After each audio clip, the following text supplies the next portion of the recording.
Hey, I'm Will Hawkins and I'm here with Headliner, and we're going to be talking to Lance Powell, who's the chief engineer from Woodshed Recording here in Malibu, California. And we're going to be looking at some of these amazing instruments and some of the elements that make this studio so amazing.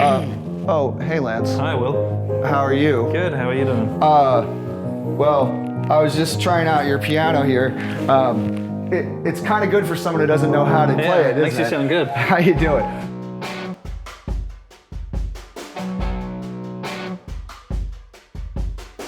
My name is Lance Powell. I'm the chief engineer here at Woodshed Recording in Malibu, California. It's a really nice recording studio we have. It's been here since the early 2000s. Our clientele ranges from Nick Cave and the Bad Seeds to Coldplay to Shawn Mendes to Barbra Streisand to kind of everyone under the sun, really. How did this studio come to be? This is a beautiful spot. How did this become a studio? It was originally built by a film composer called Richard Gibbs. He did some of the early Simpsons work. He did Battlestar Galactica, did a lot of different films. He wanted his own personal studio, so he built a studio in his backyard, exactly how he wanted it.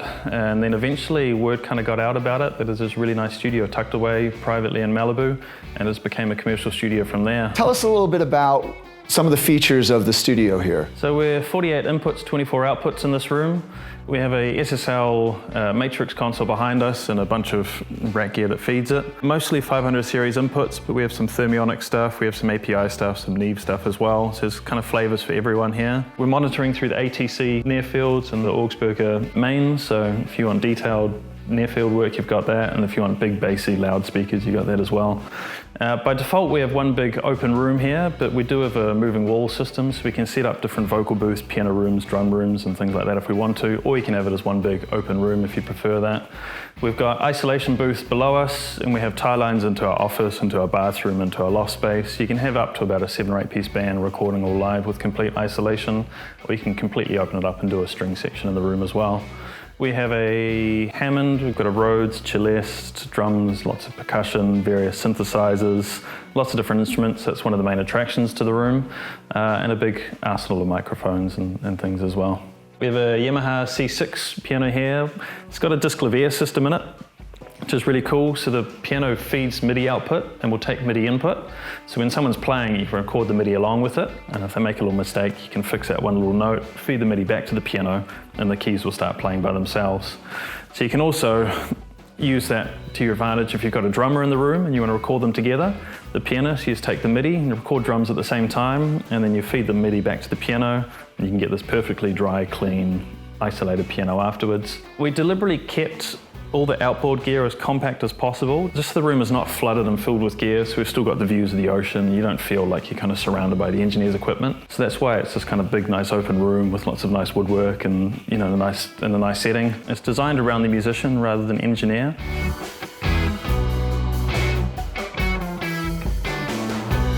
One of my favorite records I ever worked on here was with Nick Cave and the Bad Seeds. It was Nick Cave, Warren Ellis, and myself. The three of us holed up in this room for a few weeks, and we kind of came in just to do a few demos and go through some files and maybe make a song or two, and after 2 weeks we had the whole of Ghosteen pretty much done.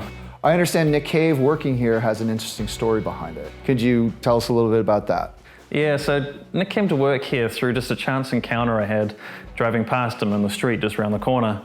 So I saw a golf cart that belonged to one of our other clients, and I thought I was going to see him there. And as I was driving home, Nick Cave was driving this golf cart, and I thought, oh, that's way cooler.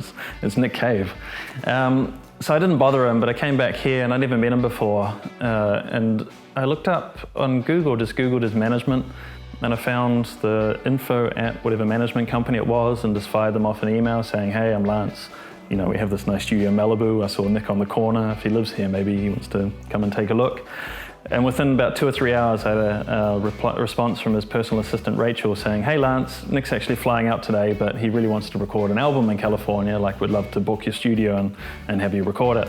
So that's how that came about. And then, yeah, he came in. It was a few months later that they booked and came in. Tell me a little bit about his songwriting process while he was here. So they switched it up quite a bit when they were here. Normally Nick will sit down at a piano and play and sing. And that's the Nick Cave and the Bad Seeds you've historically heard. For Ghosteen, they wanted it to come out quite a bit different to that. So they got Warren doing a lot of the piano work, and Nick would deliberately not sit at the piano and play. So he wouldn't just naturally come out with the same thing he's always done. So yeah, Nick had a whole bunch of different lyrical ideas and poems and things that he brought in. And then when Warren and him would jam, he would just pick out different lyrics to try against that music and see what worked, and that's how they came up with the songs. I mean, next year I'm going to be going out with Nick Cave and the Bad Seeds on the road and probably doing some recording, while we're on the road as well. So I've been on the road with Wilco for the last 5 or 6 years. I'm a backline tech, so I just take care of Guitar World and Keys World for them. We spend a good third to half of the year on the road sort of thing, and we've got quite a cool little family going on with us, and everyone gets along really well and has a lot of fun. So that's kind of why I do that, just to get out of town every now and then and hang out with my friends on the road. Balancing life between being on the road and studio work can be quite a challenge. One of the advantages about road work is what you've got 6 months to a year in advance of what's going to be happening, so it's easy to lock into the calendar. Whereas session work, obviously, things often come up the day before, or even on the day that people have got deadlines that need to be met. So it can be a challenge. So when I'm on the road, I always take my mobile studio rig with me. I have a Mac Pro and my emerging Anubis. And I take it all in the Pelican case, so I set up in hotel rooms and on the tour bus and dressing rooms, and I'll do a lot of mixing remotely on the road.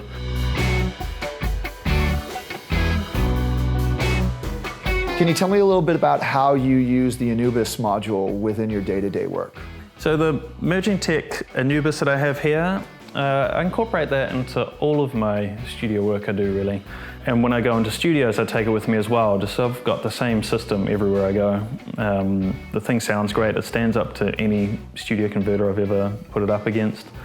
And it's easy and quick to set up as well and get going. So if I come in here, I'll bring in here. If I'm just doing overdubs of vocals and guitars and things like that, I'll plug straight into that and go into my system. If I'm on the road and I go into any other studio and I'm doing overdubs in there, I'll take it in as well, and pretty much make myself completely self-sufficient with it as well. So I don't have to worry about the studio's gear and anything that breaks in there and any noises I have or any little quirks I have. I can just plug straight into here, within minutes be up and running, and do that with no compromise in sound as well. I understand that the preamps for the Anubis are pretty special. Can you explain why that is? The Anubis preamps are really great. I really like them. Tons of clean gain on them. The units have DSP on board, so you can put an EQ on the preamp as well and track that into Pro Tools with it. So you're getting rid of any rumble, you're adding any top end you need before you're recording as well. You're kind of getting a really good sound into Pro Tools, and it makes the performer happy because you've got a great sound going into the headphones. It makes me happy because when I come to mix, it's a whole lot easier. And how about the headphone amps? I've been doing a lot of remote mixing on the road, and then when you're in hotel rooms and rehearsal rooms and tour bus, you're doing everything on headphones, so you need a really good headphone amp to make it work. And since using the Anubis and mixing on headphones, when I go into studios to check things before sending them off, there's not a whole lot I have to change. Like, what you hear really is what you get. Whereas on some of the more kind of prosumer and middle of the road interfaces that you see a lot around the place, it's not quite the same thing. It sounds a lot different. So the Anubis, I've been really impressed with that. I understand that there are 2 different missions within the Anubis module. Can you explain a little bit more about that for us? So the Anubis has 2 missions. One is the music mission, one is the monitor mission, and it basically reconfigures the software inside the unit depending on what you want to do and what you're trying to achieve. So the music mission is more for when you're doing multi-track recording and different musicians and you want to set up cue sends and effects and things like that. The monitor mission is for more when you're mixing, just doing overdubs, and that's what I use it for. So when it's on the monitor mission, it's really great because you've got 2 different speaker outputs. So in my home studio, I've got my PMCs and my NS10s, so I can easily switch between PMCs and NS10s, and you easily control those. And you've got 2 headphone outputs as well with independent control, so I can plug my headphones in, and you've got great headphone amps. The touchscreen is really handy as well, because within Pro Tools, I can send out different outputs to the touchscreen. You can select what you're listening to. So I'll always have my mix. I always get a reference song in Pro Tools. It might be the rough mix, and I'll send that out as well. So at a touch of a button, I can flick between my mix and the rough mix. When I'm doing mix revisions as well, I'll send out the previous mix to a different button on the touchscreen, so I can hear what the previous mix sounded like versus my current mix versus a rough mix as well. And then you can also send out, from anywhere in your Pro Tools session as well, an extra output. So what I do, there's always a few things I have on my master bus in Pro Tools. So I've set up a send that goes out before my master bus, so I can hear what the mix is sounding like before any compressors or anything like that on the master bus sounds like. All at a touch of a button, so it's really great for that. You can also check things in mono on here. You can also mute different speakers if you'd like. You can also calibrate your different outputs to be anything you need. It's really flexible for that. So it's like a really high-end audio interface and a really high-end monitor controller all built into one nice handy little box.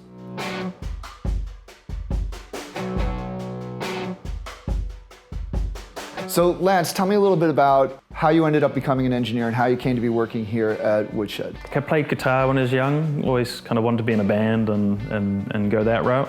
But I never got into songwriting and I hated performing as well, so I kind of didn't quite know what I was going to do. And then a couple of records I heard when I was young, something about them just struck a chord with me, and I really were influenced by those. So one of them was the band Tool, like every teenage boy that plays guitar is into. They had an album called Enema that was done by David Bottrell, and something about the sound of that just kind of got me into engineering. I was trying to picture what it was like in the studio, how they kind of created this world that they were in. And that's how I started getting into recording and going down that route. And then the other artists that I were into, for some reason when I was a kid in New Zealand, I got into West Coast rap music a little bit. So I was listening to like Tupac and Snoop Dogg and things like that. And I also kind of imagined what that would be like too. So it's kind of cool living in California now and doing some of that California hip hop. Honestly, I just mixed a song for Snoop Dogg and that was a massive one to tick off the list, considering I think the first or second CD I ever bought when I was 12 years old was a Snoop Dogg album, so that was really cool. There's a few people that I've met in passing that I know they've got my phone number. I'd love them to call me. I'd love to do a record with Lana Del Rey. I really like the production that's on the records and what they do. There's a few kind of superstar artists that I'd like to just get in the studio with, I'd love to do just like a Taylor Swift or a Jay-Z or someone on that sort of level as well. Just where there's like kind of unlimited budgets and whatever you need, you've got it at your fingertips, it's really great. But then the most exciting ones are the ones that I'm working with right now, like doing things with Blast and Bino Rideau and those sorts of like up and coming hip hop artists. There's this kind of new wave of hip hop and R&B that's coming through at the moment. It's been really fun being part of that and seeing how that works. Thank you so much for being a part of this Headliner show. Thank you for having me and thank you for coming along.